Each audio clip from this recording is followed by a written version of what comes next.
তো hello guys, আপনারা কেমন আছেন? সবাই আশা করি ভালো আছেন।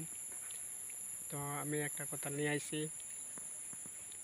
আহ, প্রায় 1 বছর ধরে আমি ফেসবুকে ভিডিও দিই না। এটা উদ্দেশ্য, আমার ভিডিও কিন্তু ভাইরাল হয় না, তত ভিউস আয় না, লাইকও আয় না, তত কমেন্টও করে না।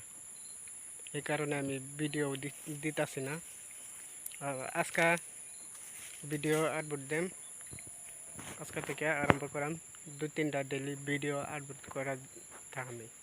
আপনারা সবাই আমার অল্প সাপোর্ট করবেন। অল্প আমার ফেসবুকটা এঙ্গেজমেন্ট সব ডাউন হয়েছে, সারা ডাউন হয়েছে, লাল বাতি জ্বলে গেছে সিধা। বিশ্বাস না হলে যে উঠে দেখুন।